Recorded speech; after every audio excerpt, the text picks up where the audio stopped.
الشيطان الرجيم بسم الله الرحمن الرحيم الحمد لله رب العالمين والصلاة والسلام على أشرف الأنبياء والمرسلين محمد بن عبد الله وعلى آله وصحبه أجمعين وبعد السلام عليكم ورحمة الله وبركاته.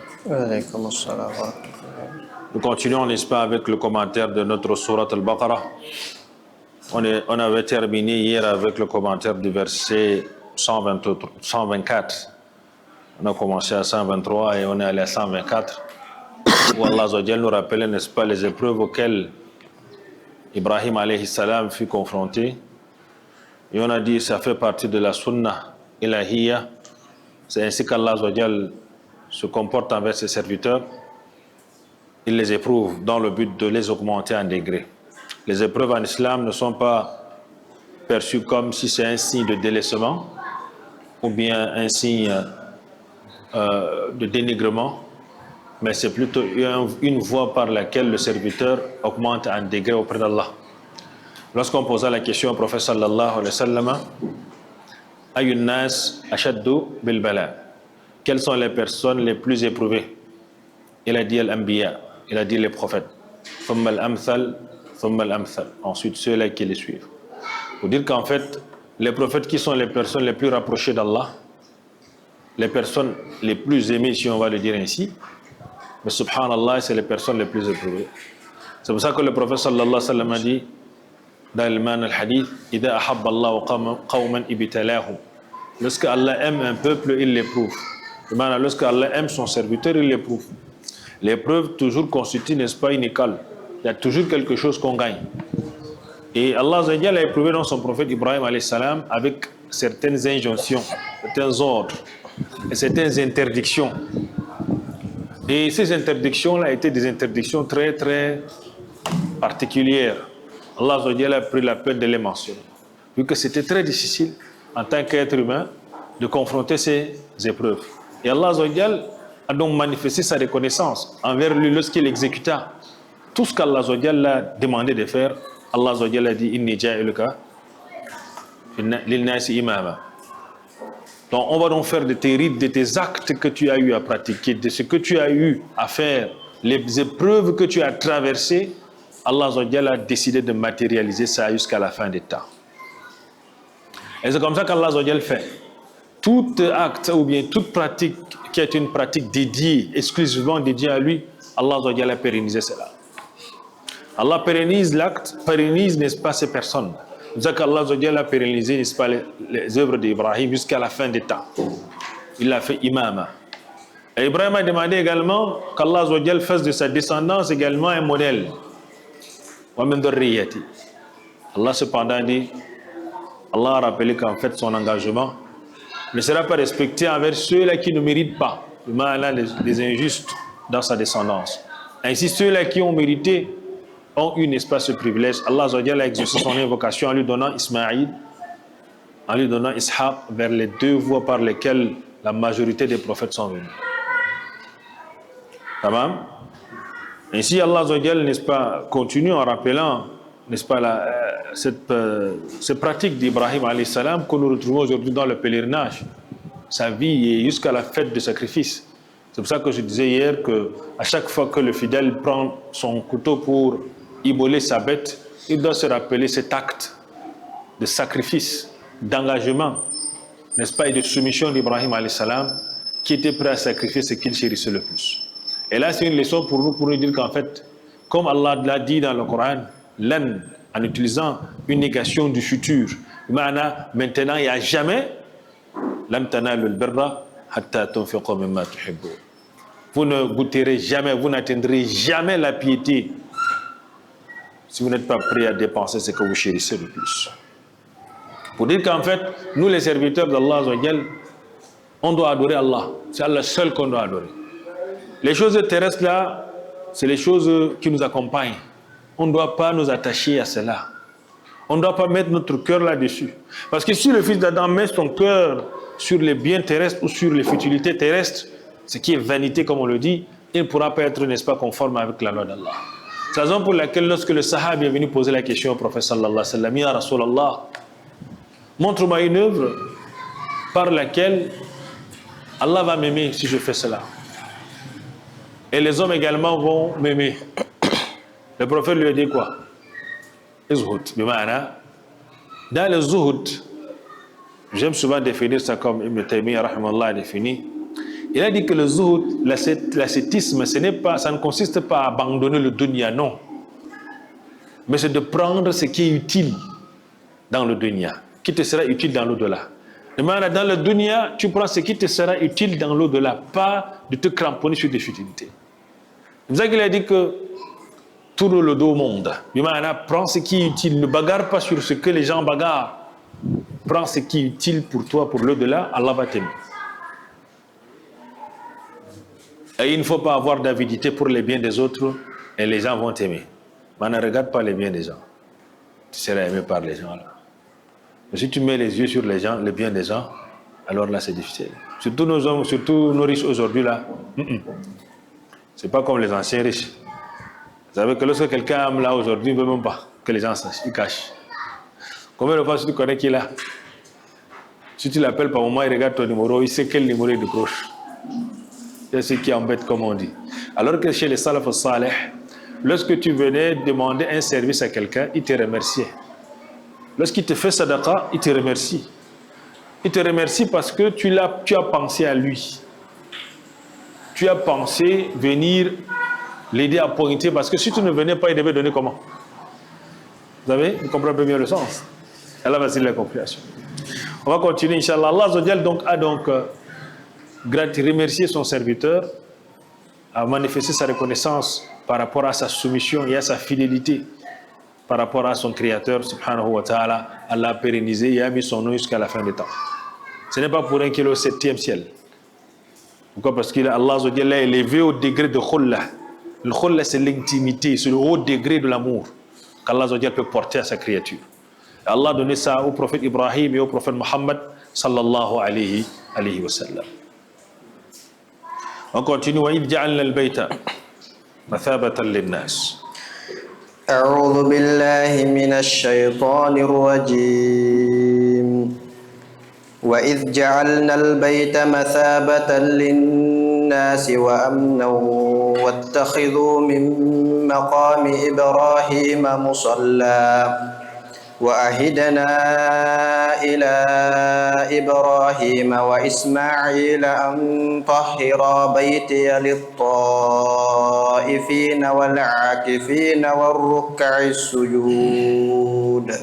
Ainsi Allah rappelle وَإِذْ جَعَلْنَا الْبَيْتَ مَثَابَةً لِلنَّاسِ أي مرجعا.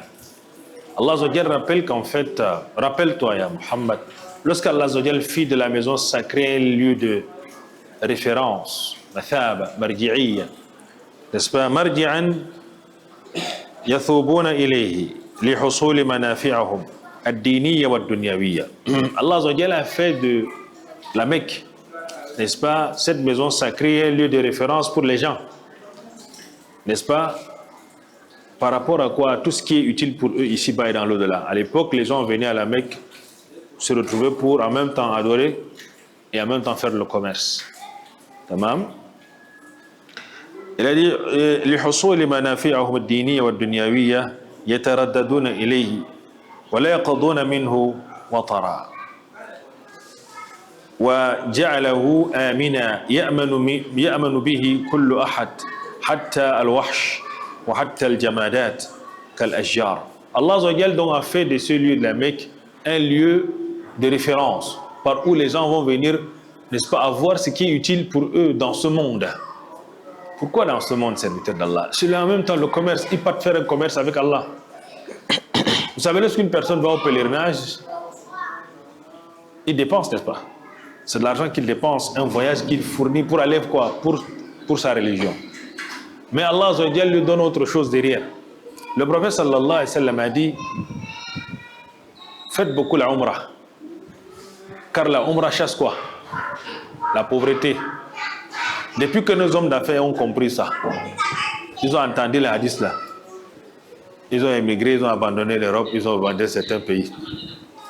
Vous allez voir quelqu'un tape 4 fois la umrah, 5 fois, moi je connais beaucoup. Ils ont pris seulement les visas 1 an.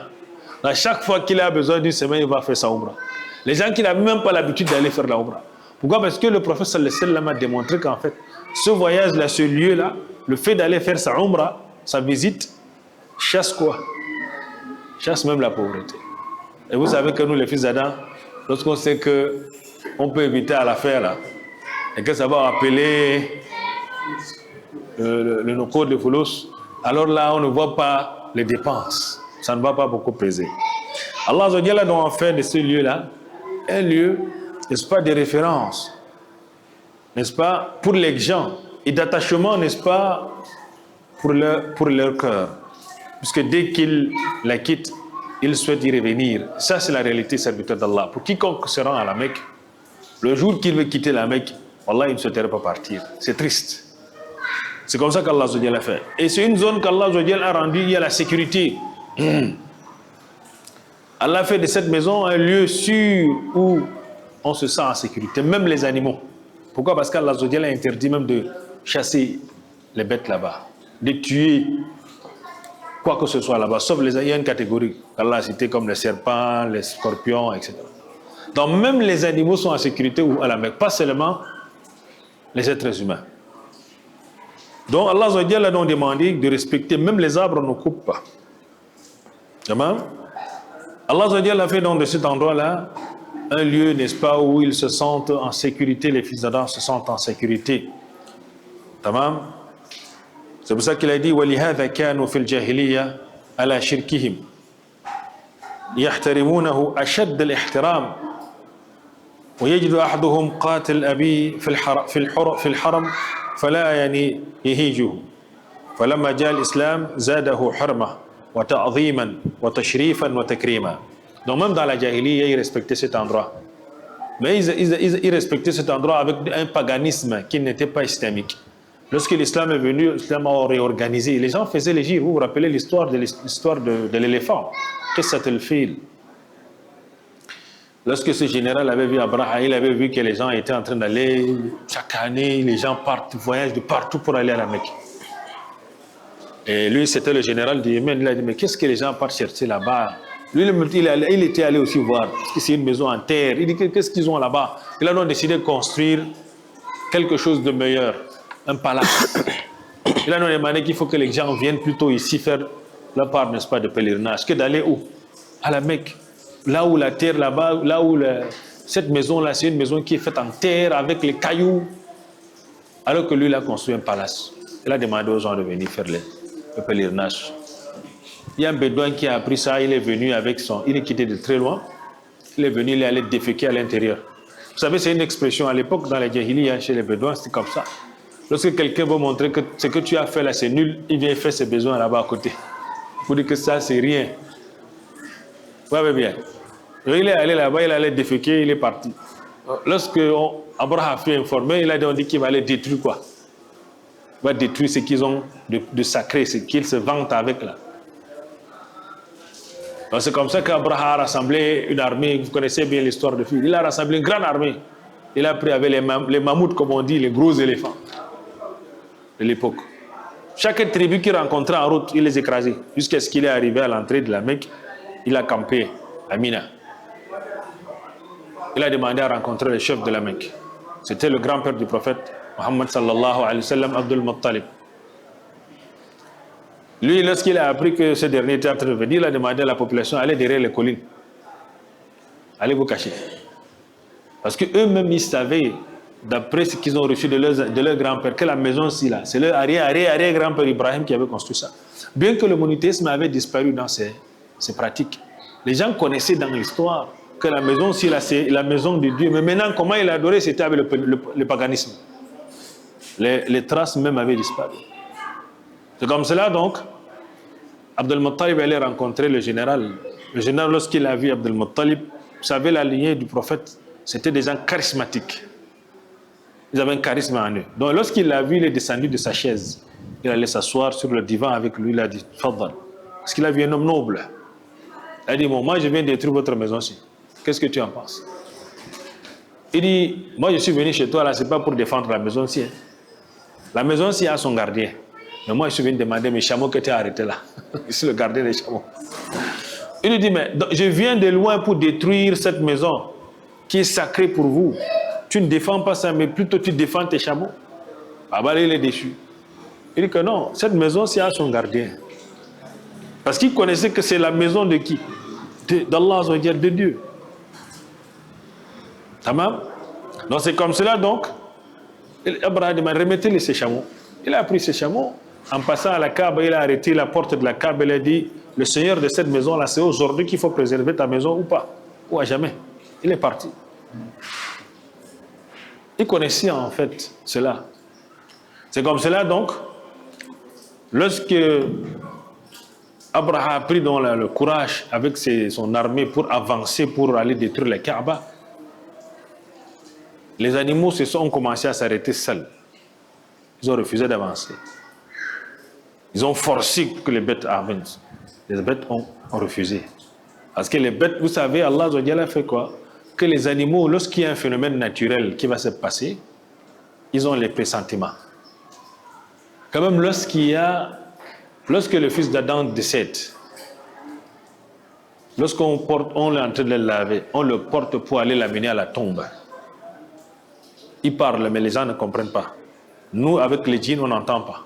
Mais les animaux, là, ils entendent beaucoup de choses que nous, on n'entend pas. Vous comprenez bien? Parce qu'Allah a fait que si nous, là, on pouvait entendre ça, on pouvait tomber foudroyé. Vous allez voir, même dans la géographie ou bien dans les études de géographie, on dit que lorsque tu vois les animaux quitter, avec les bêtes sauvages en train de quitter la zone là, il faut savoir qu'il va y avoir un événement qui va se passer. Des fois, c'est un tremblement de terre, des fois, c'est un volcan. Donc, c'est comme ça. Allah les prévient. Donc, c'est comme cela. Donc, ces animaux ont refusé d'avancer. Ils ont forcé. Subitement, il y a une vague d'oiseaux quittant de nulle part. Tayran Ababil. Ils sont venus, chaque oiseau avait un caillou ici et les deux pions. Chacun son bec et les cailloux sur les deux bras. Ils sont passés comme une armée, comme on dit. Ils ont lancé. Chaque caillou traversait la personne, traversait l'animal, allait dans la sol à des distances seules, Allah le connaît. Ça les a transformés comme la mâche, c'est-à-dire que la paille mâchée. Mais Allah a fait qu'Abraham, lui, il vive. Il a été blessé. Mais Allah a voulu qu'il vive pour aller raconter ce qu'il a vu. Il est donc quitté. Il est allé raconter ce qu'il a vu avant de mourir. Et ça a donné une certaine renommée, une certaine frayeur de toute la péninsule arabique. Ils ont commencé à avoir peur de quoi? De la Mecque.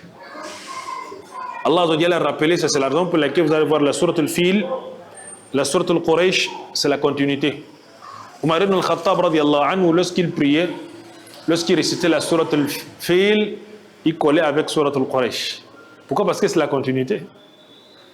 Parce que l'événement de la naissance du prophète, l'événement de l'éléphant, a donc donné une certaine sécurité aux Mécois et aux Arabes de la zone. Allah a rappelé l'ilaf Quraysh, ilafihim rihlat ash-shita'i was-sayf. Parce qu'à l'époque, vous savez, il y avait les coupeurs de route dans le désert. Et il y avait les gens qui envahissaient les zones. Mais la Mecque, avec ce qui s'est passé à l'époque d'Abraham, avant la naissance du prophète sallallahu alayhi wa sallam, avec les éléphants qui ont été détruits, l'armée la plus puissante de l'époque a été détruite par on ne sait pas par quoi. Mais c'était les oiseaux qu'Allah a envoyés. Tayran ababil, tarmihim bihijaratin min sijil, wa ja'alahum ka'asfin ma'kul. Ça a donc fait que tous les Arabes à côté, là, les tribus, avaient peur de la Mecque. Il dit que, hey, vous allez aller là-bas, là. L'armée la plus puissante même a été détruite. Avec les éléphants qui sont partis avec, ils n'ont pas pu détruire la maison, là. Voilà ce qui a donc donné le degré, la force et la notoriété à qui? Au Quraysh. Et Allah les a rappelé ça.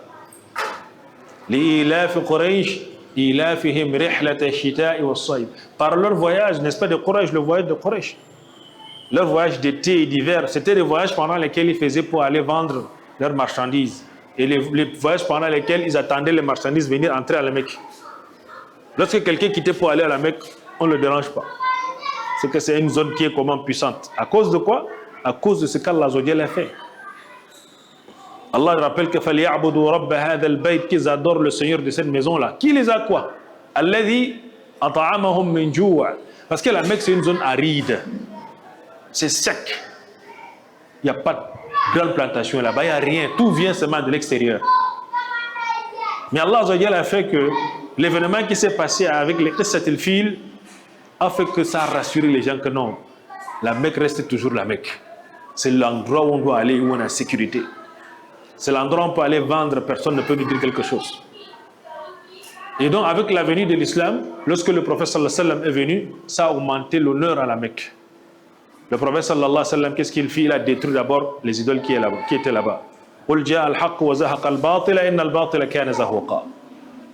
Il a détruit tout ce qu'il y avait là-bas. Il a assaini, il a interdit qu'à la Mecque, même tuer un moustique comme ça, tuer un animal, on ne chasse pas. On ne coupe pas les arbres. Même si tu trouves un argent au sol, comme tu vas à la Mecque, là, ou tu vas à la Umrah, tu trouves l'argent, un porte-monnaie au sol. Soit tu passes sans regarder, soit tu prends, tu cherches là où on dépose les objets trouvés là. Tu ne vas pas dire que tu vas prendre, tu mets dans ta poche en disant à la Mecque, ça n'existe pas. Ici au Cameroun, tu peux faire ça. Hein? Au Cameroun, tu peux dire que tu prends l'argent que tu trouves au sol, tu mets dans ta poche, tu dis que c'est Dieu qui a donné. À la Mecque, tu ne peux pas. C'est interdit. Donc même si tu trouves un truc au sol, tu prends, soit tu laisses, soit tu prends, tu vas, tu déposes. C'est l'endroit le plus sécurisé à la surface de la terre. Où on ne vole pas, on ne fait rien là-bas. Interdit par la loi d'Allah. C'est comme ça que la Mecque a eu dans cette renommée-là. Avec l'histoire de Fil, à l'époque d'Abraha, jusqu'à la venue du prophète sallallahu alayhi wa sallam. Et Allah a rappelé ça aux Quraysh, parce que le prophète n'était pas né. C'était l'année de sa naissance que ça s'est passé. Mais Allah les a rappelé ça plus tard. Aux Quraysh, lorsque le prophète est venu les appeler à la ilaha illallah, ils ont commencé à bouder. Allah les a rappelés, إِلَا فِي قُرَيْشٍ إِلَافِهِمْ رِحْلَةَ الشِّتَاءِ وَالصَّيْفِ وَلْيَعْبُدُوا رَبَّ هَذَا الْبَيْتِ الَّذِي أَطْعَمَهُم مِّن جُوعٍ وَآمَنَهُم مِّن خَوْفٍ. La Mecque est devenue une zone de sécurité. Tamam? Donc voilà ce qu'Allah rappelle, وَإِذْ جَعَلْنَا الْبَيْتَ مَثَابَةً لِلنَّاسِ, c'est-à-dire mathaba, marji'an, c'est un endroit où les gens parlent une référence. Tamam? Et Allah a fait de cela une référence. Tamam? Wa amnan, un lieu de sécurité. Même les animaux sont en sécurité. Par la suite, Allah a rappelé, n'est-ce pas, dans cette même partie, les gens dirent, prenez la prière sur laquelle Ibrahim se tenait lorsqu'il construisait la Kaaba comme lieu de prière. وَاتَّخَذُوا مِن مَّقَامِ إِبْرَاهِيمَ مُصَلَّى. Ouais, Allah il est reconnaissant. Le maqam Ibrahim, c'est l'endroit là où il se plaçait pour prier. Et lorsqu'il construisait la Kaaba, lorsqu'Allah lui donnait l'ordre d'aller remonter la fondation de la Kaaba, parce que vous savez, la Kaaba, c'est la première maison construite à la surface de la terre pour adorer Allah. C'est la première maison. Inna awwala baytin wudi'a lin-nasi lalladhi bi Bakkata mubaraka. La première maison construite. Et le mot Bakka, vous allez trouver ça même dans l'Ancien Testament, dans les psaumes. Lorsqu'on parle du pèlerinage, dans la Bible, là, vous allez trouver le mot Bakka, c'est venu dans psaume. Où Dieu parle, dans leur texte, on parle du pèlerinage dans ce lieu Bakka, qui existait dans le Coran. Allah, c'est pour ça qu'on dit que vous allez faire sortir les piliers là-bas, sans problème. Tamam Yaqaw. Donc, c'est la première maison qu'Allah a fait construire à la surface de la terre. À l'époque d'Adam alayhi salam. Donc on faisait le tawaf là-bas et c'est Adam qui a construit avec les malaïkas. À l'époque de Nuh alayhi salam, lorsqu'il y a eu le déluge, l'eau est venue envahir la terre, ça avait également détruit quoi? Ça avait détruit la Kaaba. Mais la fondation était comment? Était restée. Le sable mouvant est venu couvrir. Personne ne pouvait savoir là où ça devait se trouver. Seul Allah, le créateur de ciel et la terre. Et c'est la raison pour laquelle, lorsque Ibrahim alayhi salam était avec son épouse Hajar, Allah lui demandait, va laisser Hajar et Ismaïl à un endroit. Et l'endroit là, c'était là où il y avait la fondation de la Kaaba. C'est la raison pour laquelle Ibrahim était resté serein. Lorsqu'il a demandé à Allah de protéger sa famille, il sait qu'il ne les a pas laissés au désert comme ça, c'est pas n'importe où. C'est là où il y a la fondation de la maison sacrée. C'est la raison pour laquelle Allah donc a rappelé cela. Donc Allah a donné dans l'ordre, lorsque Ismaïl atteint l'âge, n'est-ce pas, de la puberté, un peu grand, Allah donc a demandé à Ibrahim de remonter la fondation avec Ismaïl. Et lorsqu'ils sont venus pour remonter la fondation, il y a un endroit où Ibrahim lui s'est placé. pour prier. Et cet endroit-là, il y a ses empreintes jusqu'aujourd'hui pour ceux qui partent au pèlerinage. Vous allez voir, il y a un endroit là. C'est recouvert comme ça. Il y a un endroit où on appelle Maqam Ibrahim. Cet endroit-là, il s'est placé là. Son empreinte est toujours là-bas jusqu'aujourd'hui.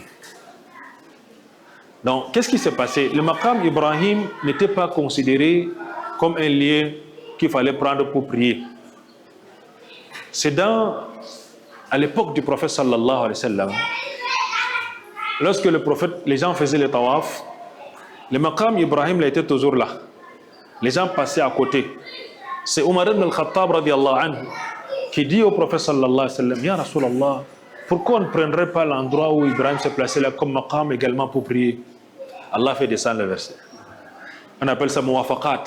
Il y a ce qu'on appelle le muwafaqat de Omar. Il y a un livre spécial. Tu vas lire là-bas. Il y a beaucoup de choses que Omar ibn Khattab, il vient dire au prophète, Ya Rasulallah, pourquoi ceci? Allah descend le verset. Pour montrer la particularité de Omar ibn Khattab radiallahu anhu. Et le prophète l'avait dit sallallahu alayhi wa sallam, si Allah devait envoyer notre prophète après lui, ça devait être qui? Omar ibn Khattab radiallahu anhu, vu sa particularité. C'est comme cela donc, il a donc dit, pourquoi on ne prendrait pas le maqam Ibrahim également comme lieu de prière? Voilà comment Allah Azza wa Jalla a fait descendre le verset. وَاتَّخِذُوا مِن مَقَامِ إِبْرَاهِيمَ مُصَلَّى. Et lorsqu'on fait le pèlerinage, lorsqu'on vient pour faire le umrah, lorsqu'on finit de faire le tawaf, tamam? Dès qu'on finit de faire le tawaf, qu'est-ce qu'on fait? Après le tawaf, on fait quoi? On va au maqam Ibrahim. Et dès qu'on arrive au maqam Ibrahim, on dit وَاتَّخِذُوا مِن مَقَامِ إِبْرَاهِيمَ مُصَلَّى. On fait des rak'at là-bas. Ça fait partie des rites du pèlerinage, la umrah. Lorsqu'on fait la umrah, on fait ça. Jusqu'aujourd'hui, ça sera jusqu'à la fin de quoi? Jusqu'à la fin du temps. Donc Allah a pérennisé les actes qu'Ibrahim faisait. Après, si on peut boire les âmes avant d'aller faire le sa'i entre Safa et Marwa, là-bas c'est le parcours de Hajar, lorsqu'elle cherchait l'eau pour son enfant. Elle marchait comme ça. Et nous aussi on marche jusqu'aujourd'hui. Ça nous rappelle que voilà les gens que eux, pour Allah, ils ont tout fait. Ils étaient prêts à tout faire. Vous imaginez aujourd'hui une maman qui tète l'enfant. Vous allez le laisser, je ne sais pas où, même sur l'axe lourd là, chez nous. Je dis que non. Il faut que tu ailles rester là-bas. Dieu m'a demandé que tu parles. Il va te demander, tu me laisses là, il n'y a pas la lumière, il n'y a pas l'eau, il n'y a rien. Il n'y a que les herbes. Là, mais il y a les herbes là-bas, c'est le sable. Le soleil. Ibrahim va porter cette femme avec son enfant, nourrisson, il part les laisser là-bas. Il se retourne, il ne parle pas. La femme l'appelle à distance. Ibrahim, qu'est-ce que tu fais là? Tu me laisses avec un enfant ici là. C'est Allah qui t'a demandé de faire ça. Ibrahim bouge la tête. Parce qu'Ibrahim n'a pas voulu se retourner parce que son cœur, il est un être humain. Il peut voir son enfant là, petit encore là, il laisse comme ça là. Alors qu'il a cherché l'enfant jusqu'à l'âge où il a désespéré. Sa femme est en ménopause, quelqu'un qui a près de 100 ans. Allah lui donne un enfant. Lorsqu'il rentre, c'est l'enfant là qui porte d'abord. Mais Allah lui dit qu'il va laisser l'enfant là. Ça fait partie de ses épreuves. Il est allé laisser là-bas. Il a arrêté son cœur parce que c'est Allah. Vous comprenez bien? Il se retourne, il laisse la femme là-bas. La femme lui dit, c'est Allah qui aide. Allah amaraka bihada. Il dit qu'Allah ne va pas nous laisser. Donc pour montrer que la femme aussi était une femme pieuse. Elle a gardé confiance en Allah. Elle a marché 7 tours pour chercher l'eau. Elle monte, elle arrive au mont, elle regarde Marwa là-bas à distance. Vous savez, dans le désert, lorsqu'on voit là, on voit les mirages. On se dit qu'il y a l'eau quelque part. Même au goudron, lorsque tu vois souvent à distance, tu dis qu'il y a l'eau. Allez, il n'y a rien. C'est le mirage. Donc dans le désert, elle regarde comme ça, elle dit qu'il y a l'eau là-bas, sur la monticule de Safa. Elle va là-bas, il n'y a rien. Elle reste, elle regarde vers la monticule de Marwa là-bas, elle regarde, elle se dit qu'il y a l'eau, peut-être elle va. Elle était inquiète parce que l'enfant pleurait. L'enfant était en train de mourir de soif devant elle. Il n'y a plus le lait, il n'y a plus l'eau, rien. Tout est fini, les provisions là. Donc elle était embrouillée, dépassée par les faits. Elle a fait 7 tours sans s'en rendre compte qu'elle a fait 7 tours pour chercher l'eau pour l'enfant. Vous savez que la maman, c'est sa particularité, hein? Elle est prête à tout. Vous comprenez bien? C'est comme cela, lorsqu'elle fait le 7e tour, elle voit une personne qui est à côté de l'enfant, qui est debout. Elle regarde et s'apprête, il dit que non, je suis l'ange d'Allah, c'est Allah qui m'a envoyé vers vous. Il ne faut pas t'attrister, car tu es sur la maison, tu es au niveau de la maison sainte même. C'est-à-dire c'est le sable, mais il y a une fondation ici qui est en bas, c'est le Kaaba qui se trouve là-bas. Et comme ça qu'il a frappé le sol avec son aile, la terre s'est fendue, le Zamzam a commencé à couler depuis le temps là, jusqu'à ce qu'Allah va décider. Donc depuis le temps là, le Zamzam coule, ça ne tarit pas. Et Allah a fait du Zamzam en ce moment quoi? L'eau, c'est la boisson, c'est la nourriture et c'est le remède. Tout ça, c'est dans les Zamzam. Et Allah a fait que les Zamzam, les mashuri balahu. Si tu as un problème, tu as l'intention, tu as un problème, tu demandes à Allah en buvant les Zamzam, Allah va exaucer. Même si tu as une maladie. Vous comprenez bien? Ça dépend de votre yaqin. Moi, j'ai connu une situation, j'aime souvent raconter, de quelqu'un qui avait ce qu'on appelle un cancer de foie. Vous connaissez le cancer de foie? Parce que ça arrive là, c'est pour la mort. Hein. La personne l'a dit bye bye à sa famille. Mais il est parti faire la umrah pour mourir là-bas. Et il n'est pas mort, il est rentré. Un an après, il est resté là-bas, il est guéri, il est rentré, bien portant. Zamzam. Vous comprenez bien? Donc, en islam, nous, on a beaucoup de choses que, subhanallah, il faut la foi. Seulement la foi. Tamam? Donc, Allah a fait, وَإِذْ جَعَلْنَا الْبَيْتَ مَثَابَةً لِلنَّاسِ. Tamam? Également a fait de cela une sécurité. Allah a donc décidé de pérenniser tout ce qu'Ibrahim a eu à faire, alayhi salam. Même là où il se plaçait, Allah a pris ça comme maqam. Et les gens, n'est-ce pas, lorsqu'ils font la umrah, ils viennent se placer là-bas pour prier 2 raka'at, n'est-ce pas, pour se rappeler de ce grand prophète. واتخذوا من مقام إبراهيم مصلى يحتمل أن يكون المراد بذلك المقام المعروف الذي قد جعل الآن مقابل باب الكعبة وأن المراد بهذا ركعتا الطواف. Donc ça fait partie des 2 raka'at du tawaf. Lorsqu'on fait le tawaf al-qudum dans la umrah, on fait ça. On fait les 2 raka'at là. Allah a rappelé que les gens disent prenez la prière sur laquelle, n'est-ce pas, Ibrahim alayhi salam se tenait lorsqu'il construisait la Kaaba. Et en même temps, le maqam Ibrahim, là où vous voyez les empreintes là, lorsque Ibrahim a construit, il a soulevé, il a mis les cailloux avec son fils. Ils sont arrivés maintenant au dernier, un peu d'endroit plus haut. Il s'est placé sur ça pour déposer les cailloux. Et dans les riwayat, il y a eu plusieurs riwayat. Lorsqu'il a fini de construire, Allah lui dit وَأَذِّنْ فِي النَّاسِ. Appelle les gens qu'ils viennent au pèlerinage. Ibrahim a dit, ma voix ici ne peut pas aller vers les gens parce que c'était le désert. Allah lui dit, appelle. Nous, on va se charger de transmettre. C'est pour cela, dans les riwayas, on dit qu'il s'est placé sur son maqam, là où il y a ses empreintes, il s'est placé. Ça s'est soulevé en haut. Il a appelé. La voix qu'Allah a fait qu'il appelle avec, Allah a fait toucher les montagnes, les arbres, Allah a fait comprendre à toute l'humanité. Et Allah a fait que cet appel-là, qu'il a lancé depuis son époque-là, ça va continuer jusqu'à la fin des temps. Vous savez comment? Si aujourd'hui quelqu'un va faire la umrah, ou le pèlerinage, qu'est-ce qu'il dit? Il dit quoi? Labbaik Allahumma labbaik. Allah, je réponds à ton appel. Quel appel? L'appel d'Ibrahim alayhi salam qui a été fait à son époque. Donc on dit que même ceux qui sont dans les entrailles des êtres humains, il y a ceux qu'Allah a décidé qu'ils vont entendre ça, ils vont répondre. C'est pour ça que nous aussi jusqu'à aujourd'hui on va. Et là jusqu'à la fin des temps, Inch'Allah ta'ala, les gens vont aller. Donc lorsque toi tu pars aujourd'hui, tu pars faire le pèlerinage ou bien la umrah, c'est que tu allais répondre à l'appel qu'Allah a demandé d'Ibrahim alayhi salam de faire depuis son époque. Donc Allah lui dit appelle, nous on va transmettre jusqu'aux générations, aux dernières générations. Et ça continue ça va continuer. qu'Allah facilite la compréhension. Donc c'est la raison pour laquelle on dit que lorsque tu vas à cet endroit-là, ça te rappelle un peu exactement, n'est-ce pas, ce que ce prophète Ibrahim alayhi salam a eu à faire.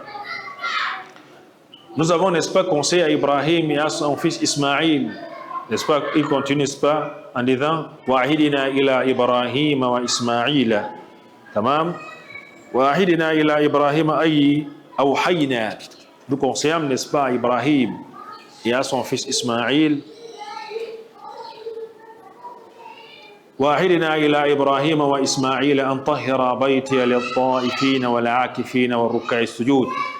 Et nous avons, n'est-ce pas, nous conseillons, n'est-ce pas, à Ibrahim et à son fils Ismaïl de purifier la maison sacrée des impuretés et des idoles, puis de la préparer à l'attention, n'est-ce pas, de ceux qui désirent y adorer Allah en accomplissant des circumambulations, al-tawaf, al-ta'ifina, wal-akifina, et ceux-là qui vont faire la retraite spirituelle et l'itikaf, n'est-ce pas, une prière, n'est-ce pas, ou toute autre adoration. Donc Allah Azzawajal a fait de la Kaaba le seul endroit à la surface de la terre où on peut faire le tawaf. C'est le seul endroit. Donc si quelqu'un te dit qu'il fait le tawaf autour de la tombe, je ne sais pas de qui, ça c'est la part de tombe de Bida là-bas. Donc le seul endroit qu'on voyage pour aller faire le tawaf, ce n'est rien que où? À la Mecque. Allah Azzawajal a décidé ici, il a fait de cet endroit-là, وَأَمَرْنَاهُمَا بِتَطْهِيرِ بَيْتِ اللَّهِ مِنَ الشِّرْكِ. Allah Azzawajal les a demandé de purifier cet endroit-là, de faire cet endroit un endroit où on doit adorer Allah seul. C'est ce que le prophète fit, sallallahu alayhi wa sallam. Ibrahim alayhi salam, à son époque, c'était le monothéisme pur. Il n'y avait rien là-bas dedans. Les gens adoraient Allah Azzawajal en faisant les rites qu'Allah Azzawajal avait demandé à Ibrahim de faire. Après Ibrahim alayhi salam, il y a eu beaucoup de traces qui se sont écartées. Après Ismaïl, lorsque le prophète sallallahu alayhi wa sallam, Allah l'a appelé, à son époque, il y avait trop des idoles, plus de 360 idoles dans la Kaaba. Il y avait les dieux de la guerre, dieux du champ, dieux du marché, dieux du commerce, dieux de l'enfant. Il y avait les dieux, les statues, plein de statues là-bas dedans. Et vous savez, les gens qui géraient les statues là, c'était le business. Hein. Lorsque tu veux voyager, on te dit tu amènes un peu l'or. Tu donnes à l'idole. Le dieu là, il va te faire que ton affaire va marcher. Vous m'avez bien, non? Et ils sont derrière. C'est comme aujourd'hui avec les crânes. Dans certaines zones ici chez nous là, on dit qu'il faut aller donner la nourriture au crâne. Lorsque tu prépares, tu amènes au crâne, est-ce qu'on donne la nourriture au crâne? Est-ce que les crânes mangent? On prend un peu le riz, on fait comme ça. Les vrais mangeurs sont derrière. Les vrais mangeurs sont derrière. Ils mangent les bons bouillons là, ils sont tranquilles. Allez, donnez à manger, ils sont à la gros corps. C'est comme ça aussi avec les marabouts. Lorsqu'ils te disent que non, il te faut faire le sadaka. Tu dois faire le sadaka, il faut verser le sang. Non, s'il faut verser le sang, il te dit amène un gros mouton de Dieu, 5 litres d'huile, un carton de ceci. Il fait son marché sur toi, il sait que non, il a garanti une semaine là. Son bon bouillon est toujours garanti. Il te dit que non, c'est comme ça que l'affaire va marcher. Il va faire les prières, il va faire les sadaka, on va faire. C'est les histoires. Tamam Yaqub. Allah Azzawajal a demandé qu'on purifie dans tout ça. Le prophète sallallahu alayhi wa sallam, lorsqu'il a donc commencé à appeler Allah ilaha illallah, dès qu'il est arrivé, c'était ça d'abord qu'il a fait, il a détruit dans tous les idoles qu'il y avait là-bas, il a nettoyé tout ça. Parce que lorsqu'il était à la Mecque, il les appelait, il disait, Ya Amashar al-Quraysh, ô vous les gens de Quraysh, pourquoi vous adorez tous ces idoles-là? Et que donc toi tu es venu dire que ce qu'on a trouvé nos grands-pères faire là, les dieux de ceci, les dieux, on doit abandonner tout ça pour demander à un seul Dieu? Oui, il les a dit, Naam. Allah a répondu, Qul ya Muhammad, dis ya Muhammad, huwa Allahu ahad. Ton Dieu là, il s'appelle Allah, il est ahad, il est unique. Et ton Dieu là, Allah Samad, il est l'absolu. Celui vers qui on doit demander tout ce qu'on veut. Tout ce que tu veux, tu demandes à Allah. Et le prophète a dit, il nous a demandé, nous les fils d'Adam, nous les croyants, que même le sel, même le pain, on demande à qui? À Allah Azzawajal. Car c'est lui qui donne. Parce que tu peux aller me voir pour que je te donne le pain. Si Allah n'a pas décidé, je ne vais pas te donner. Donc en fait, c'est ça que les gens doivent comprendre. Si Allah n'a pas décidé que quelqu'un va te donner, il ne va pas te donner. Et ne te fâche pas sur lui. C'est Allah qui n'a pas décidé qu'il va te donner. Et lui ne peut rien. Même s'il a la plus forte intention. Vous vous rappelez, je vous ai raconté une histoire qui est venue dans le Sahih Bukhari, un long hadith, où le prophète sallallahu alayhi wa sallam explique cette réalisation qu'Allah décide. Lorsqu'Allah décide quelque chose, il le fait. Il y a une personne qui a fait un rêve. Pardon, il n'a pas fait un rêve, astaghfirullah. Il a décidé de faire la sadaqa. C'est un long hadith rapporté par Abu Huraira. Il a donc décidé de faire une sadaqa. Il a donc pris son argent, il est sorti dans la nuit, il a rencontré une personne, il a donné. Genre qu'il veut donner avec la main droite sans que la main gauche ne sache. Vous comprenez un peu bien, discret. Je vous ai raconté l'histoire la même fois ici. Il a donc donné, il est parti. Le lendemain matin, les gens ont commencé à parler au quartier. Qui a donné la sadaqa à un homme riche? Il a compris qu'il n'a pas trouvé la bonne cible. Parce que la sadaqa qu'il a donnée, il a donné à qui? à un homme riche. Or, l'homme riche n'est pas compté dans les gens qui doivent avoir quoi? Innama sadaqatu lil fuqara. Il faut donner aux pauvres. Il a dit qu'il faut qu'il reste encore le lendemain. Il a pris encore l'enveloppe d'argent. Il a décidé, n'est-ce pas, de donner à une personne comme ça discrète. Il est passé dans un endroit obscur, il a donné à une personne, il a continué. Le lendemain matin, les gens ont commencé à parler. Il a demandé qui a donné la sadaqa à un voleur? Il a trouvé que ce n'est pas la bonne personne. Tu as donné à un riche, tu as donné à un bandit. Est-ce que là-bas, ça ne se comprend pas? Vous comprenez bien, non? Il a dit qu'il n'a pas eu la bonne cible. Il a décidé encore une troisième fois de donner la sadaqa. Mais il va changer, non plus aux hommes, il va donner à une femme. Il a trouvé une femme qui était assise. Il a jeté l'enveloppe comme ça, il a continué. Le lendemain matin, les gens étaient en train de parler au quartier en disant, mais qui a fait la sadaqa à une prostituée? Tous les trois cibles n'étaient pas les bonnes cibles. La nuit, donc, lorsqu'il s'est couché, il fit un rêve. Il a fait un rêve. Dans ce rêve, on lui dit qu'en fait, c'est Allah qui a voulu que tu fasses comme ça. Question de les rappeler ces gens-là. Allah a voulu que tu donnes à un homme riche la sadaqa. Pour que lui-même il réfléchisse. Qu'en réalité, c'est lui qui doit donner. Que ce qu'Allah a donné, il doit donner. C'est un message qu'Allah voulait lui montrer. Que non, Allah lui a envoyé. Comme lui ne donne pas, Allah lui a donné. Pour lui montrer que ce qu'il a, c'est Allah qui lui a donné, il doit aussi donner aux autres.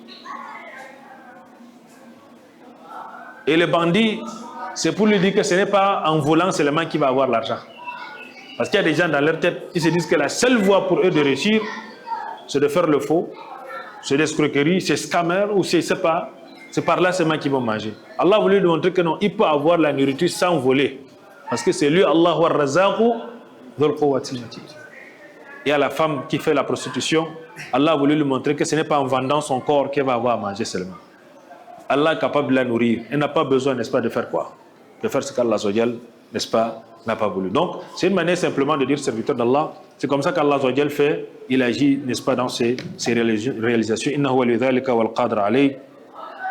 C'est pour cela qu'Allah a donc demandé qu'il purifie ça du kufr wal ma'asi wa min ar-rijsi wal najasati wal akhdhari liyakuna lit-ta'ifina, pour que les gens qui font la tawaf font le tawaf dans un endroit propre, parce que le tawaf c'est la prière. Lorsqu'on fait le tawaf, on fait ça avec quoi? Avec les ablutions. Wa ruk'a as-sujud wal 'akifina, ceux qui font les itikaf. Les itikaf également. Vous connaissez celui qu'on appelle Ata ibn Rabah, rahimahullah, ce grand pas sahabi, il n'était pas sahabi, il était loin, parmi les tabi'in, il était un peu loin. Ce grand savant, il a été mufti de la Mecque. C'était un noir qui n'était pas beau. Vous comprenez bien? Mais Allah lui a donné la science. Il avait fait lui son itikaf à la Kaaba, il était là-bas à la mosquée. Il a moins 30 ans qu'il a dit qu'il est resté là-bas. Il a appris, il est devenu un grand savant. Dans la Kaaba, c'est l'endroit idéal pour faire quoi? La mosquée, le Masjid al-Haram, pour faire les itikaf. Fais ton itikaf là-bas. Le si Allah te facilite, tu vas à la Mecque au Ramadan, pendant les 10 derniers jours, tu fais ton itikaf. Le meilleur endroit pour faire l'itikaf. C'est pour ça qu'Allah a parlé de ça. N'est-ce pas? Wa ruk'a as-sujud ayy al-musallina qadima at-tawaf al-ikhtisas بالمسجد الحرام ثم الاعتكاف لأن من شرطه المسجد مطلقا ثم الصلاة مع أنها أفضل لهذا المعنى. Pourquoi? Parce qu'en fait, dans les conditions de la... Vous allez voir, Allah a dévancé d'abord la tawaf. Pourquoi? Parce que lorsqu'on va dans la mosquée sacrée, ce qui est conseillé, ce qui est souhaitable, comme première chose à faire, c'est le tawaf. Après le tawaf, tu peux faire maintenant les autres pratiques comme la prière et autres. Parce que le tawaf, c'est toujours la prière. C'est-à-dire que quoi, si tu arrives à la mosquée, Masjid al-Haram, si tu entres, tu as le choix de faire le tahiyat al-masjid en faisant 2 raka'at ou en faisant le tawaf simplement. Tu fais le tawaf, c'est comme la prière, c'est la même chose. Bien que le tawaf, c'est une prière pendant laquelle il nous est permis de parler. Tu peux dire à quelqu'un, excuse-moi un peu. Mais dans la prière, tu ne peux pas. Le tawaf, tu dois le faire avec les ablutions. Tu ne le fais pas sans ablution. Si les ablutions se gâtent, tu dois reprendre. Tu dois les renouveler, tu reprends à zéro. Vous comprenez bien? Donc voilà un peu ce qu'il dit et ce qui est dit, n'est-ce pas, par rapport à cela. Allah Azzawajal donc a fait de la Kaaba cet endroit où vous allez trouver les traces d'Ibrahim alayhi salam.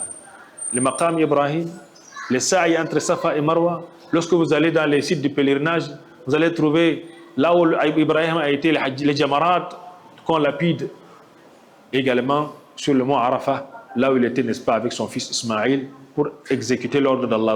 Allah fait que c'est resté. Ça fait partie, n'est-ce pas, du pèlerinage. Et c'est comme ça jusqu'à la fin des temps. Pourquoi? Parce que lui, Ibrahim, il a été quelqu'un qui a dit la ilaha illallah. Pas avec la bouche seulement, mais avec le cœur et les membres. Voilà, ses œuvres ont démontré qu'il a fait quoi, la ilaha illallah. Parce que tu vas voir quelqu'un qui dit la ilaha illallah avec la bouche, mais il ment. La ilaha illallah, il vole. La ilaha illallah, il fait la fornication. La ilaha illallah, c'est un gros escroc. Mais lui, Ibrahim, ce n'était pas le cas. Allah a témoigné de ce que lui, il a eu à faire. Et Allah a fait que ça soit un modèle pour qu'on puisse suivre jusqu'à la fin des temps. Donc voilà un peu ce qu'Allah a voulu rappeler, n'est-ce pas, dans cette partie-là, Inch'Allah Ta'ala. On continue avec وإذ قال إبراهيم رب اجعل هذا بلدا آمنا. وإذ قال إبراهيم رب اجعل هذا بلدا آمنا وارزق أهله من الثمرات من آمن منهم بالله واليوم الآخر قال ومن كفر فأمتعه قليلا ثم أضطره إلى عذاب النار وبئس المصير.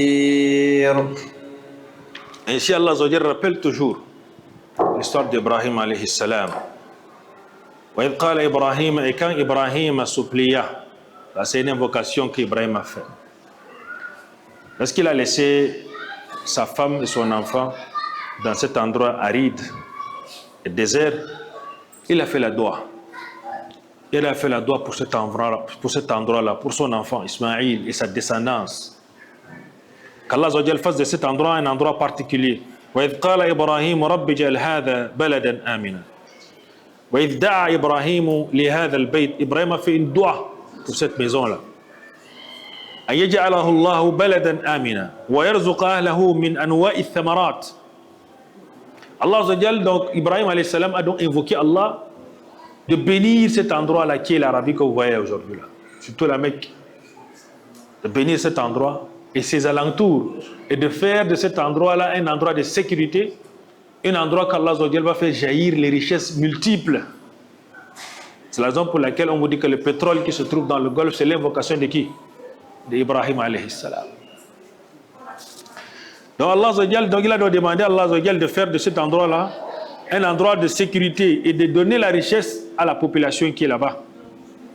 ثم قيد عليه السلام هذا الدعاء للمؤمنين تأدبا مع الله إذ كان دعاءه الأول فيه الإطلاق فجاء الجواب فيه مقيدا بغير الظالم بغير يعني الظالمين الظلم. Et quand Ibrahim alayhi salam supplia, oh Allah, mon Seigneur, il a demandé à Allah, il a fait cette doua. Fais de cette cité un lieu de sécurité. Fais de cette cité un lieu de quoi? De sécurité. Et fais, n'est-ce pas, attribution des fruits à ceux qui parmi les habitants auront cru. Il a fait une précision. Allah, il a fait dire quoi? وَرْزُقْ أَهْلَهُ مِنَ الثَّمَرَاتِ مَنْ آمَنَ مِنْهُمْ بِاللَّهِ وَالْيَوْمِ الْآخِرِ. Il a fait une précision. Allah n'accorde qu'à qui? Parmi ceux qui ont la foi. Donc rappelle-toi au prophète, ça c'est Allah qui rappelle au prophète Mohammed sallallahu alayhi wa sallam et sa communauté, que lorsque Ibrahim alayhi salam invoqua son Seigneur en ces termes, ô Seigneur, fais de la Mecque un lieu sûr où personne n'est attaqué et accorde en guise de subsistance à ses habitants des fruits divers, spécifiquement, n'est-ce pas, des fruits divers à ceux qui auront cru. Donc, donne seulement à ceux qui auront cru. Ça veut dire que si c'est que c'était comme ça, elle dit que la Mecque là, les gens qui n'ont pas cru ne devaient pas profiter de quoi que ce soit là-bas. Mais Allah a fait une globalité, une généralité. D'abord, donne à seulement ceux qui ont cru en toi et au jour dernier. Allah dit alors, tandis que ceux parmi eux qui auront mécru, je leur accorderai dans ce monde, dans ce bas monde, un délai. Puis je les contraindrai à subir le châtiment de l'enfer. Et quelle mauvaise destination ils auront le jour de la résurrection. Ainsi donc, Allah Azza wa Jalla a donc fait cette exception. Il a demandé qu'Allah donne seulement aux croyants. Mais Allah Azza wa Jalla a également, même les autres, même les mécréants. Pourquoi Allah Azza wa Jalla, ça fait partie de sa hikmah. Allah Azza wa Jalla a fait que le monde dans lequel on est, le croyant, le mécréant, tous ont. Parce que Huwa Ar-Rahman. Dans ce beau nom Ar-Rahman, il est le tout miséricordieux, le tout clément. Tout ce qu'il a créé, il aime. Allah subhanahu wa ta'ala. Et il a donc décidé que chaque créature qui vient va avoir sa subsistance. Maintenant, ce qu'elle sera dépendra de la foi qu'elle aura acceptée. S'il accepte la foi en Allah Azza wa Jal et en son prophète, Yawm al-Qiyamah, il sera bien. Et s'il refuse, il n'aura que sur terre. Mais Yawm al-Qiyamah, il n'aura rien. Donc, Allah Azza wa Jal dit que non, laisse, même ceux qui n'ont pas, je vais les donner. Pour qu'il n'y ait pas d'argument demain. Vous comprenez bien? Si Allah Azza wa Jal avait décidé simplement de donner aux croyants sur terre, c'est que les mécréants devaient dire que Allah, tu nous as privés de tes grâces. Comment est-ce qu'on devait aussi... Vous comprenez bien? Allah, il est juste. Subhanahu wa ta'ala. Il fait que tout le monde obtient. Allez-y, vous êtes tous égaux. Mais les meilleurs parmi vous vont se distinguer. C'est pour ça que dans ce terme, dans Ar-Rahman, Allah aime tout ce qu'il a créé. Mais ceux qui font le bien sont les plus chéris par Allah. Maintenant, si tu es honnête, tu es véridique, tu es croyant, Allah t'aime plus que les autres. Maintenant, tu vas avoir un privilège auprès de lui, spécialement Yawm al-Qiyamah. Parce que toi, lorsque tu viens même pour quitter ce monde, si tu es croyant, il y a la bonne nouvelle qu'Allah t'annonce déjà. Inna alladhina qalu rabbuna Allah thumma istaqamu tatanazzalu alayhim al-malaika alla takhafu wa la tahzanu. Donc déjà, si tu as accepté la foi, tu as pratiqué l'équité et la justice, Allah te donne d'abord les 6 précurseurs de ce monde. C'est-à-dire que les prémices du paradis. En te faisant goûter à la saveur de la foi. Parce que ce qu'Allah va te donner comme saveur de la tranquillité dans la foi, là, l'argent ne peut pas donner ça. La femme ne peut pas donner, le pouvoir ne peut pas donner. Seul Allah Azza wa Jalla qui peut te donner ce matin lorsque tu fais ton sujoud et tu l'adores comme tu dois. C'est la raison pour laquelle, n'est-ce pas, Allah Azza wa Jalla, ayant donc fait, n'est-ce pas, cette précision, il a donc rappelé que non, même les autres, je vais leur donner. Afin que ce soit quoi? Un châtiment contre eux, Yawm al-Qiyamah. Ils auront tout consommé ici sur terre. Yawm al-Qiyamah, ils n'auront rien que le châtiment. Qu'Allah nous en préserve. Et donc, Allah Azza wa Jal, donc, rappelle qu'Ibrahim, alayhi salam, implora, n'est-ce pas, Allah Azza wa Jal, pour que ce pays-là, que nous voyons aujourd'hui, ait tout ce qu'ils ont aujourd'hui. Un sanctuaire dans lequel Allah Azza wa Jal a accordé la sécurité, a donné, n'est-ce pas, les richesses que nous voyons aujourd'hui. C'est pour ça qu'on les dit sur chaque fois que ce que vous voyez en Arabie, c'est l'invocation qui a été faite depuis qui? Depuis Ibrahim alayhi salam, pour que ça aide, n'est-ce pas, le bien, la parole d'Allah à avancer. Inch'Allah ta'ala, on va s'arrêter là pour aujourd'hui. On pourra, Inch'Allah ta'ala, continuer. Bi'idhnillah ta'ala, le verset 126, قال إبراهيم رب اجعل هذا بلدا آمنا وارزق أهله من الثمرات. On pourra, n'est-ce pas, continuer, pardon, avec le 127 de la suite de ce verset. Tamam. فلما دعا لهم بالرزق وقيد بالمؤمنين وكان رزق الله شاملا للمؤمنين كما ندي والكافر والعاصي والطاعي قال تعالى ومن كفر أي أرزقهم كلهم مسلمهم وكافرهم أما المسلم فيستعين بالرزق على عبادة الله. C'est une précision très importante à donner. Parce que Allah a fait que la richesse qu'il accorde à ses créatures, le croyant va utiliser la richesse qu'Allah lui donne pour rechercher quoi? Pour adorer Allah avec. Il va rechercher le paradis avec. Le mécréant, qu'est-ce qu'il va faire? Il va s'enfoncer encore dans sa mécréance. Il va dépenser dans les conneries, dans les futilités. Mais le croyant, il va faire ses zakat, il va faire ses sadaqat, il va construire la mosquée, il va aider les veuves, il va aider les orphelins, il va rechercher quoi? Il va adorer Allah avec ce que Allah lui donne. Il va enlever la zakat. ثم ينتقل منه إلى نعيم الجنة. Il va donc, avec cela, il investit pour l'au-delà.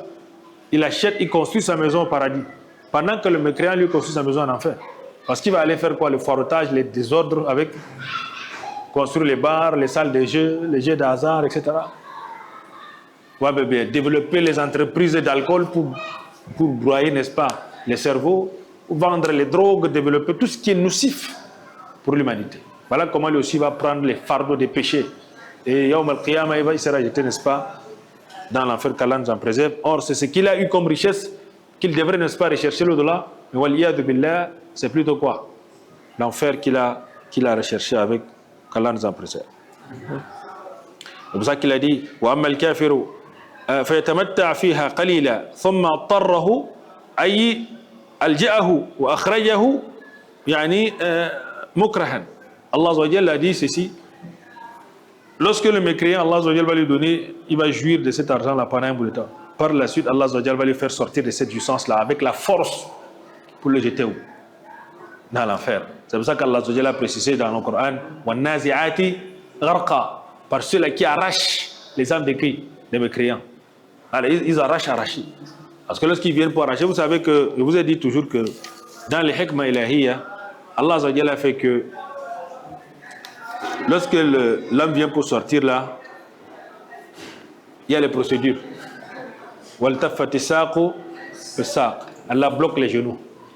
C'est-à-dire que si ce que les gens, que leurs genoux devaient fonctionner, ou les pieds, tu dois voir le marathon qu'ils devaient prendre lorsqu'ils vont voir l'ange de la mort. Ils vont courir à une distance. Mais là, Allah bloque d'abord ça ne bouge. Ils viennent, non, tu n'as plus le choix. Et là, Rabbika yawma idhinil masaq. Il va partir seulement. Et il bloque d'abord ça. Ça fait que lorsqu'il vient, il travaille sans problème. Un peu bien. Donc Allah Azza wa Jalla dit وَالنَّازِعَاتِ غَرْقًا, ceux-là qui arrachent. Parce que les anges qui viennent accompagner le malak al-maut, c'est les anges, n'est-ce pas, pour un mécréant, c'est les anges de l'enfer. Ils viennent, ils arrachent. Et lorsque le malak al-maut arrache l'âme, il récupère ça, il part avec. وَالنَّاشِطَاتِ نَشْطًا, par ceux-là qui retirent l'âme avec douceur. Envers qui? Les croyants. Le croyant va l'occuper avec sa place au paradis, il sera occupé avec qu'Allah nous mette parmi ceux-là. On va retirer son âme comme un cheveu, grain de cheveux qui glisse dans le beurre. Il ne va rien sentir de particulier. Qu'Allah nous accorde une bonne fin, serviteur d'Allah. Donc voilà ce qu'Allah a dit, n'est-ce pas, par rapport à ces derniers-là, qu'Allah nous facilite la compréhension. Wallahu a'la wa a'lam. Subhanaka Allahumma bihamdika ashhadu an la ilaha illa anta. Une question. Concernant l'histoire des Zamzam,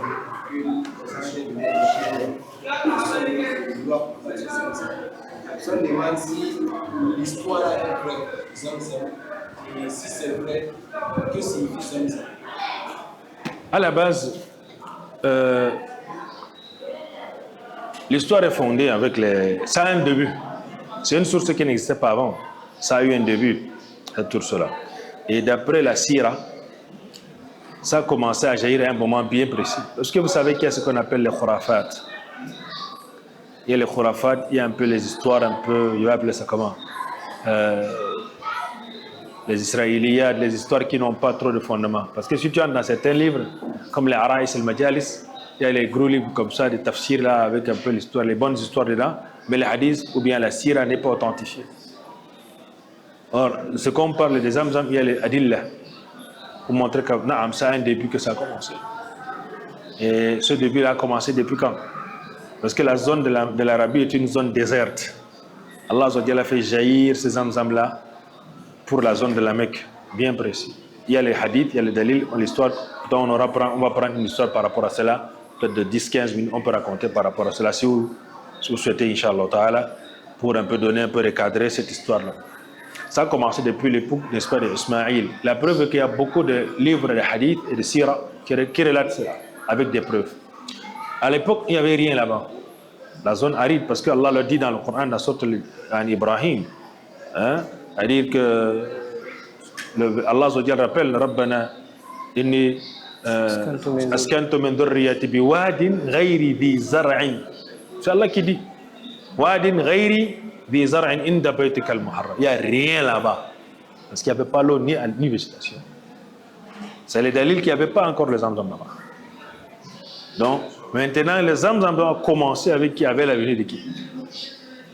L'Ismaïl avec sa maman. Lorsque l'histoire, parce que l'histoire est relatée et les preuves sont là, avec les sailles entre Safa et Marwa pour chercher les Zamzam. Ah oui, bien. Les pas que Hajar a fait entre ça, on voit ça, c'est là toujours. Et chercher l'eau. Et s'il y avait l'eau qui existait à l'instant, il ne devait pas faire tous les tours entre Saï et Safa et Marwa. Ah oui, bien. Parce que l'endroit où il y a les Zamzam et les sailles entre Safa et Marwa, c'est la même place. Ah ben bien. Donc comme elle recherchait l'eau est finie, et c'est donc mis à chercher l'eau. C'est comme ça que Allah a fait jaillir les Zamzam à côté, n'est-ce pas, de sa maison sacrée. Donc depuis lors, ils sont restés boire et manger. Le prophète a dit, c'est pas une coupe. Le Zamzam, ta'amul li tu'min wa shifa'un li suqmin. Le Zamzam c'est un repas, en même temps c'est un remède. Et le prophète a dit plus loin, az-Zamzam liman shuriba lahu. Le Zamzam en fonction de ce que tu as comme intention pour laquelle tu bois, Inch'Allah tu vas avoir, tu seras exaucé. Amen.